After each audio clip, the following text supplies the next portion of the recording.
おはようございます。おはようございます。私たちは新婚で無職になり、全国で美味しいものをたくさん食べながら、ハネムーンで日本一周している夫婦です。はい。はい。ということで、今回はですね、はい。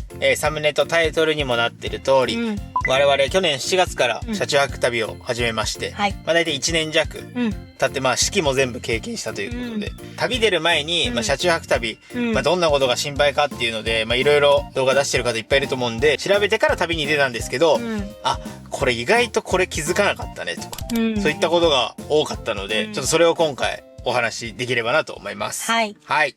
だからもともと最初に調べてしてたっていうのは、大体夏はやばいとかさ。そうだね、夏の暑さがやばい。夏の暑さはほんと車中泊やばいから場所選んだ方がいいよとか、あとはトイレとかシャワーがないから、わざわざ出なきゃいけないのがめんどくさいとか、水道ないから自炊するにも考えなきゃいけないとか、冬が寒いとかね。そういうのは覚悟して出た感じ。これも辛いね。そう、そういうのが結構あった。そういう地味にはこれって結構欠点だね、みたいなのがあったから、ちょっとまとめたので、聞いてもらいましょう。はい。はい。で、まず一つがですね、これちょっと一回動画にもしたと思うんですけど、冬、結露がやばいです。朝起きると、全面の窓が結露してる。そう。お家住んでればさ、経験したことはあるじゃない、結露っていうのは。車で、そういうのを全然頭になくて。で、しかも冬の時期以外はないから。そうなんですよ。で、これを感じたのはだいたい10月から11月ぐらい、東北を旅してた時、去年。で、ちょっと結露すごくなってきたな、と思って、で、年明けて関東、茨城あたり回ってる時がもう本当にもうびっちょびちょ。もう垂れてきてるぐらいね。いや、本当にすごくて、毎朝拭いてから観光に行かなきゃいけなかったんで、拭く時間も含めてちょっと起きなきゃいけないというところで。タオルで拭くのが一番さ、早くて楽なんだけど、干しておかないといけないとか、で、臭くなっちゃうとか、結構拭いた瞬間から臭かったりするから。そのタオルもね、毎日洗濯しなきゃいけないとかなってきたり、それが嫌で、洗濯直前はタオル使うけど、もうそれ以外はしょうがないからティッシュで拭いたりとかね。で、あとはこういった、この結露をこうやって取っていくやつを使って毎朝結露とは戦ってました。でも結構大変です、これ。いろいろ対策考えたんだけど、私グッズとかもいろいろ調べたんだけど、結局ちゃんといい案は見つからなくて。だからもしいい案がある人は教えてください。そう、教えてください。だからこれね、あと何が困るかって窓だけじゃないんですよ。この車体のこういう金属部分も結露して、もう結構後ろとかも、マグネット収納のところが結露してたりとかで。だから結構収納しているものとかも場所考えないと、充電器とかをあんまり壁側に置いちゃうと。そう、びちょびちょになって危ないとかね。だからそれを考えなきゃいけなくなってすごい、考えることも増えて、ちょっとめんどくさかったな。そうですね。それはね、マジで旅してみなきゃわかんなかった。というのが、まず1個目ですかね。はい。2つ目。春は花粉がひどくて、換気ができないと。そうですね。夏は暑さ、冬は寒さとかあったから、春秋は快適に過ごせるだろうと思ってたんですけど、私がね、結構、ちゃんと花粉症で、春は結構きつくて、車中泊中で困るのは、料理するときに窓開けて換気してるんだけど、それやると花粉は入ってくるよね。いや、すごかった、本当に。基本的にお米炊いて、納豆食べるとかは、ふりかけとかそういうので、あんまりコンロ使った自炊はしないようにはしてましたね。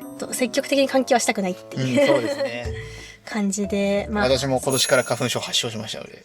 すごかったよね。いや、マジですごかった。静岡がひどかった。本当に。花粉症の人は薬をもうマストで持っていくのと、あと、春の自炊は、お米炊くだけにする。窓開けずに済む何かをするっていう感じですかね。別に窓開けてないのに、朝5時ぐらいにくしゃみと鼻水で起きてた。毎日毎日。薬飲んでんのにもかかわらず。毎日、はぁとか言って起きて、俊君にも迷惑をかけて。そうですね。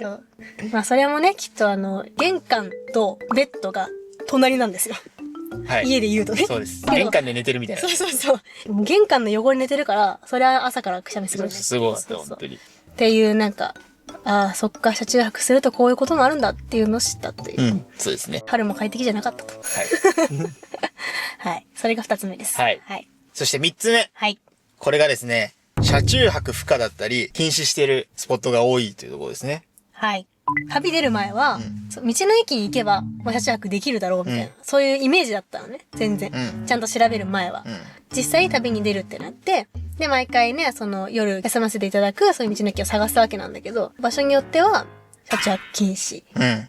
っていう張り紙が大きく書いてあったりとか、そういうところも増えてきてて。いや、増えてるね。そう、まあその原因としては、やっぱりその夜中にね、外でご飯食べたりとかさ、騒いだりする人がいたりとか、結構見かけるよね、やっぱり。うん、旅してても、外にちょっとテントじゃないけどなんか、テーブル出してキャンプ行為してる人とかは、この旅中ちょくちょく見たので、やっぱそういうマナうん。ーが悪いとできなくなる道の駅が増えてくるのかなっていう印象はありますね。私たちは夜ね、過ごす場所を探すときは、車中泊禁止っていうのがないかとか、そういう情報を得てから向かうようにしてます。はい。はい。意外とこれね、探すの大変だよね。大変です。もう毎回結構大変です。ははいい。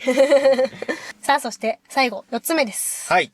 これは、一日中ゴロゴロとゆっくりする場所がないと。ああ、そうですね。これはね、まあ、わかんない。みんながそうしてるかわかんないけど、私たち社会人時代、同棲してる時は、割となんかもう、休みの日ね、土日あったら一日は、昼までゆっくりゴロゴロして、で、一日中パジャマで過ごして、うん。なんか昼過ぎに起きて、ご飯食べて、テレビ見て、そうですねゴ。ロゴロして、結構やってたんですよ。やってました。まあ、それも、まあ、なんかそのインドアの人はわかると思うんだけど、結構それも幸せな時間で、うん。めっちゃ幸せ。もう休み最高みたいな感じだったじゃん。それが今できないですよね。この、そうね。私たちも家が車じゃないですか。駐車場を止めてゴロゴロするって、なかなかないわけじゃん、場所が。キャンプ行って、うんそうキャンプ場で、うん。ちょっと昼寝するぐらいしか今はないよね。そう、だから、しかもまあ道の駅にいるとしてもさ、だいたい9時とかにはオープンするわけでしょ、でもその時点ではもう全部準備終わらせたいわけじゃん。そうね。うん。そうなんか何も気にせず、うん。ゆっくり過ごすってのはできない。うん。そう絶対にこの終わりがある。この時間までしかゆっくりできないなっていう終わりの時間が決まってて、それをずっと意識しながら毎日生活しなきゃいけない。そうね。休みの日も。てか休みの日がない。だから。なんなら。そう、なんかその、アラームかけずに、今日はゆっくり寝ようとかはできない。あ、そう、もう一日もやってないですよ。この旅中。うん。そう、だからまあ、逆に言ったら、その、平日に早起きしなくていい。うん。それはさ、7時半まで寝れたら、私は結構ゆっくりだったわけよ。あ、本当俺8時55分までにしてたけ今よりゆっくりでしたね。社会人の方。ど。うん、そう。まあそういう人もいるよ。そういう人いるけど、まあ私とかは早起きだったら5時起きだったし、ゆっくりでも7時半には起きてるから、そう思ったら今は割とゆっくり毎日寝れて嬉しいなって思うんだけど、まあ、休みの日って考えると結構早起きだった。そうですね。はい、ということで、はいみんな言わない車中泊の欠点、いかがだったでしょうか？はい。まあ、紹介してる人も、うん。まあ、いるかなとは思うんですけど、紹介してる数的には、ちょっと少ない内容がいくつかあったんじゃないかなと思います。ね、みんなが紹介してる中では結構地味な方かもしれないけど、実際生活するってなったら結構大事なことが多かっいや、本当に大事。た。はい、思いますね。はいはい。ということで、はいこれから車中泊旅に出ようかなと思ってる人、いましたら、ね、いるかないるかもしれないから。そう。いるよね。そういう方にはまあ参考になれば嬉しいですね。でもその季節ごとにいろいろ車中泊する上でも注意点がいろいろあるので、皆さんもちょっと少しでも参考になればと思います。はい。はい、というわけで本日の動画は以上となります。はい。この動画いいなと思ったら、チャンネル登録と高評価よろしくお願いしま。す。インスタグラムと X もやってます。皆さんフォローお願いします。お願いします。ということで、また次回。バイババイーイ。次から新しい件ですか？次から新しい件です。多分。お楽しみに。そうだ。そうです。はい。楽しみに。